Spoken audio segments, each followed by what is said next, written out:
Good evening, folks. Wayne Bolden from the Speed King channel. That's right, it's hump day as we move towards the weekend. We're here to do a preview and a sneak peek of the Preakness, the 146 running on the 15th of May. If you're watching this video, do us a big favor. Hit the red button, subscribe each and every week. We bring you major races throughout the nation. We analyze them all, but you have to ring that bell up there so you can get notified each and every time that we do one of these videos. Let me give a shout out to my buddy out there, Dan O'Neill. Mr. O'Neill, hope you're enjoying your shirt. My friend, this one's for you. We're going to take a sneak peek. We're about 12 days away. No, we're about, 10 days away from the Preakness. And I thought it would be in order to take a look at the pre-entries for the Preakness. Hey, why not? So far we have a field of, I think it's 11. And the big news of the day for the Preakness, I don't think EQ is coming. I don't think Essential Quality is coming. I think he got his feelings hurt. Brad took his ball and he went home. That's right. So the main untouchable doesn't look like he's going into the Preakness. Essential Quality. They're probably going to point him to the Belmont. And again, I'm not mad at him for that. Because my biggest problem with the Preakness, or the horses that's coming out of the Derby into the Preakness, is, man, I am real concerned about, as always, horse on short rest. I mean, it's one of my biggest factors in racing. Surface and distance, as I tell you all the time, is the two most important factors in racing, or at least to me. And the other thing is time. Man, I love fresh horses. You know, you'll hear me talk about fresh, fit, and fast. I mean, there's all these horses need rest. So anytime that they're returning within 2 weeks, particularly having to ship from Churchill to Pimlico, Laurel, that's also a concern after, the 1.25 mile grueling Kentucky Derby. And of course, we have 3 of them that's coming back out of the Derby. That would be Medina Spirit, who is the winner of that race, and the horse that gave him all he can handle in Mandaloo. That's right, that's one of the untouchables, Mandaloo.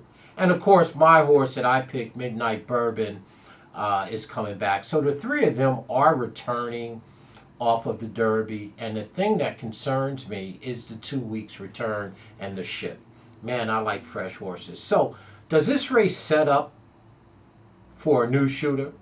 This is where I'm going to need your help. I don't know, guys. You tell me. Make some comments down there, please, about what you think about the short turn time, 2 weeks, for the 3 horses that came out of the Derby heading into the Preakness. Again, Medina Spirit, Mandaloo, and of course Midnight Bourbon. Now, the thing that's going to really topple it for me, I do need to see their speed figures. I would have to believe that both Medina Spirit and Mandaloo ran a top number, which is their best race in their life. I would have to believe that. Midnight Bourbon, I'm not sure if he ran his top number or ran past it or a new top, because he got left at the gate. He was a little wide. He did finish 6th. So if anybody is still in line where we wouldn't view their last race as an effort to knock them out and that they would regress, to me it would be Midnight Bourbon. But again, we do need to see his figures before we make a final assessment on him. But right now, I mean, man, I think it may be setting up for a new shooter, because the big 3 that came out of the Derby, they're just back real soon. They're shipping. So tell me what you think about that. But let's take a look real quick at the field that's in the race so far. I made a little spreadsheet up, as I always do. I'll put it down in the description, but you can find it anywhere. There is 11 of them. I do have future book odds on them. The boys out in Vegas did assign odds because they're obviously taking bets. So the number 1 horse, Medina Spirit, obviously the Kentucky Derby winner. We know about him. If Medina Spirit think he's going to get to the front in this race and jiggy jog around the racetrack, that ain't going to happen. And Brad Cox assured that by putting Cato River in there. You know Mr. Cato's back. That's right, one of the untouchables. from the untouchable barn of Brad Cox. So Cato River, he's going to assure that Medina don't lollygag on the front end. So, and Brad ain't happy. So he ain't going to let Medina Spirit get away. But Medina Spirit is 9-2 out in Vegas on the line. Again, it's Bob Baffert, so who knows what he could do. But I don't think Medina's going to get away with that front end thing this time. But again, we'll have to see what happens there. Stranger things have happened. Bob has pulled it off before, so it wouldn't be no great mystery to us, would it? And he's 9-2 out there in Vegas. And then Bob has his second horse in the race, Concert Tour, who last time we seen him, he ran third in the Arkansas Derby behind Super Stop, and who else was in that race in the Arkansas? Super Stock and Cato River. So Concert Tour hasn't raced since April 10th, so he's got like 5 weeks rest. That's good. That's really good.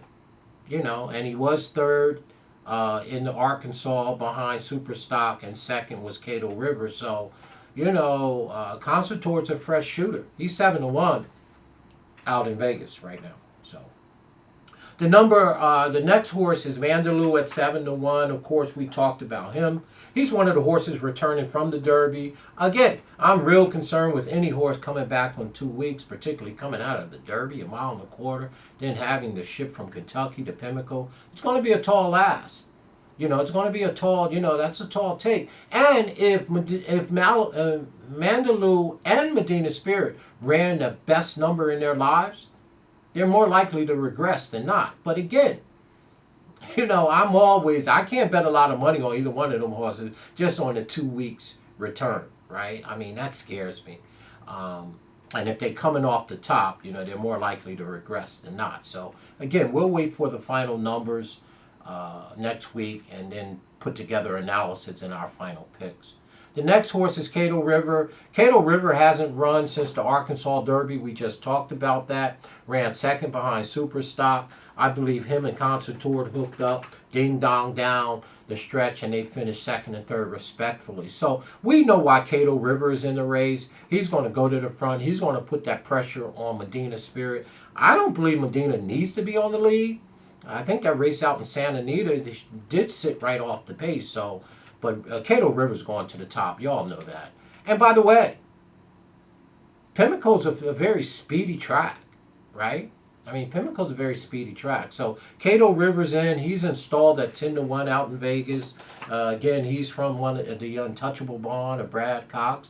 That's right. And all his merry horses, right? I have so much fun with Brad Cox's horses. And here's a new shooter that's, I'm telling you, this horse, Crowded Trade. Chad Brown's horse is 16-1 right now out in Vegas. Ran third in the Wood Memorial. It was a really deep racetrack that day. I mean, I didn't play that race. That's the race where Bobonic won the race, Pletcher's horse.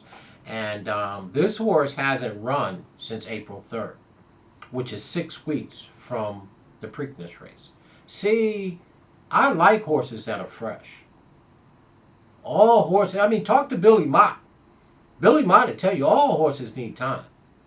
And Mr. Crowded Trade, ran third in the Wood Memorial. I think we all can throw that race out with Bobonic winning the dumb thing.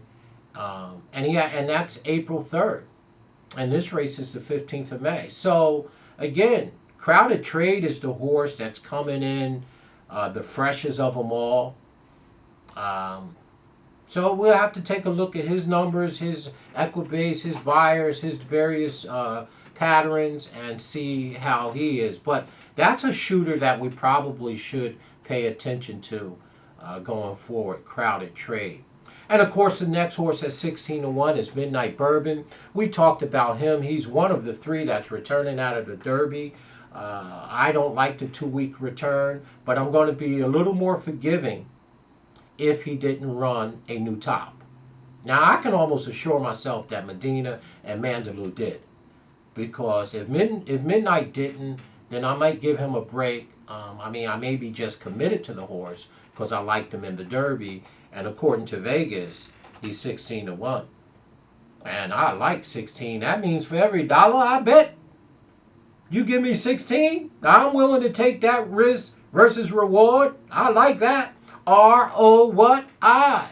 That's why we're in this game. Why we in the game? To have some fun. And there's nothing wrong with having fun unless you're not getting none. And to make money. So for every dollar I'm going to get 16. It's very doubtful if I leave Midnight Bourbon off my ticket. But I do want to see his last number before I make a final judgment on that. And the next horse, is a horse called Ram. D. Wayne Lucas trains this horse. He's 16-1. This horse took about 6 or 7 times to break his maiden. Finally did it, and then he won an allowance race. I'm not sure why this horse is in the race. Ram, D. Wayne Lucas.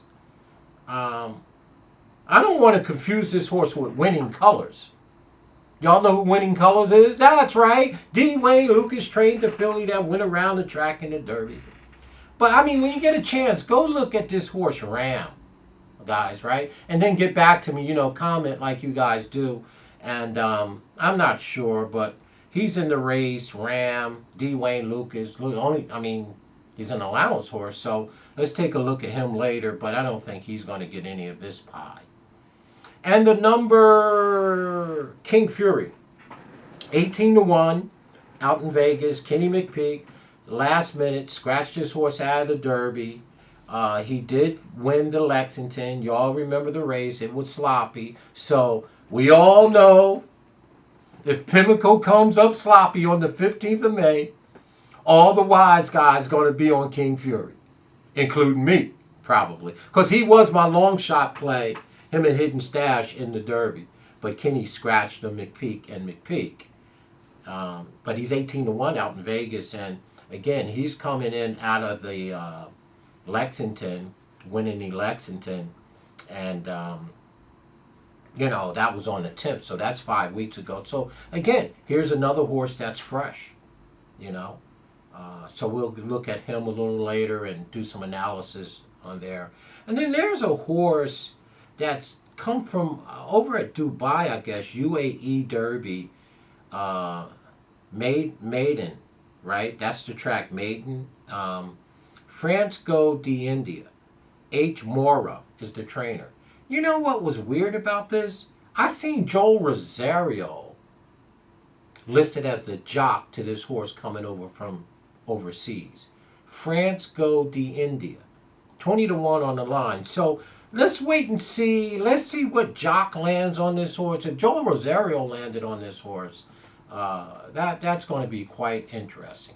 But we need to look at his number coming over from UAE Derby. He finished 6th in that race. I don't know the trainer per se, H. Mora. But we'll see. We'll have to take a look at France Go d'India. Right? And the next horse is Rombauer. Mike McCarthy trains this horse. I kept looking at these entries, right? And I don't have any speed figures or any other data. And obviously, we all know the prep races. We've been going through this the last 5 or 6 months together, right? And Rombauer struck me. All I kept seeing when I looked at the last race that these horses ran, I just kept seeing running 3rd in the Bluegrass. And I know how prominent the Bluegrass and the Santa Anita Derby is, the stepping stone of the premier prep for the Derby. And Rombauer is trained by Mike McCarthy, and Mike McCarthy, Pimlico, Maryland is his circuit. That's where he started. That's where Mike used to ride.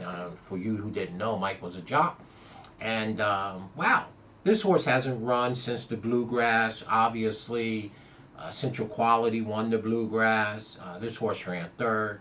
This horse hasn't run since April 10th.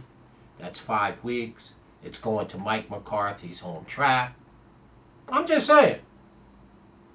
Maybe. And, by the way, when you look at his pattern and his speed figures, Rombauer has never went back. He's never went backwards. Every number got better. right through 2, right to 3. And he's got proper timing. This horse is 20-1. So again, we're going to have to really take a close look at him when it's time for us to analyze the race and look. But there are some things to like about Rombauer here. He's coming out of the Bluegrass. It was 5 weeks ago. Mike McCarthy down at Pimlico. That's his spot. So he may have been pointing this horse to this race all the time. So again, let's just tell me what your thoughts are. Make some comments. And by the way, real quick, Mike Smith rode Midnight Bourbon. I think he took them out on a concert tour. So whatever that's worth, right? Thanks, Mike, for not getting my horse out the gate in the Derby, Anyway. And then the last horse on the list of the 11 so far is a horse called Unbridled Honor, and it's Todd Pletcher's horse. He ran behind King Fury in the Lexington. I didn't even see his speed figures or his Equibase numbers or anything. But Unbridled is 20-1. Unbridled Honor is 20-1. Todd Pletcher is second in the Lexington. So there is the 11 now. I think they pull the post positions next Monday, which is the 10th. And we'll go from there. So, in our sneak peek, what do we know? I don't know, but I tell you, I am real concerned with the 3 horses that's coming out of the Derby. 2 weeks return, that bothers me. And I know Medina Spirit and Mandaloo both ran top efforts. I know they ran new top figures on the speed figures. I don't know if Midnight Bourbon did because he only finished 6th. He was wide, so I'll have to see. So I think, there are fresh horses in this race that, I think could probably surprise. And the one that really intrigues me right now without seeing the final figures is Rombauer. Rombauer really intrigues me. And of course, King Fury always intrigued me. I liked him off his 2-year-old line, and he ended up popping in the Lexington, and I had a $20 bill on him. So, So, listen, there's 11 that's in. The favorite going in right now is Medina Spirit. I think he's going to get all his handle on the front end. Cato's going to assure him that. Not sure how Mandaloo's going to react to that top effort and a 2 weeks rest. I'm real concerned. 7-1 appears to be a little short right now to take that risk. I've never been high on Cato River anyway. He's always been slow, but he is some kind of rabbit.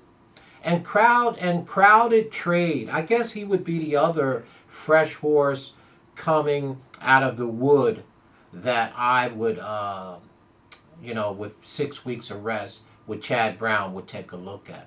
And of course, Midnight Bourbon, I want to see what his last number is before we make any definitive things there, as well as all of them. Ram, D. Wayne Lucas horse, not sure why he's in the race. King Fury, the deal there out of the Lexington. McPeak scratching the last minute out of the Derby. And the weird horse in the race is this Francisco de India. H. Mora is the trainer. Looks like he somehow is going to get Joe Rosario up. So you and I will keep our eye on him. And of course, what I think about Rombauer and Unbridled Honor is on the bottom with Todd Pletcher. So guys and gals, do me this favor. Comment, let me know what your thoughts are. I mean, right now, I'm real concerned with these horses returning back, the 3 of them, the 3 big dogs, turning back on such short rest and having to ship across the country. So once again, there is our sneak peek on the Preakness, y'all. As always, comment, do like you always do. Let's get some dialogue going. Appreciate your support, folks. Enjoy the jazz in the background, and let's do it. Let's comment. Let's see what we got. Tell me what you think about this short trip, guys. Hey, Danny O'Neill, you're my guy, man. To you and Jimmy, your nephew. Have a good time, guys. Talk to you real soon. Later.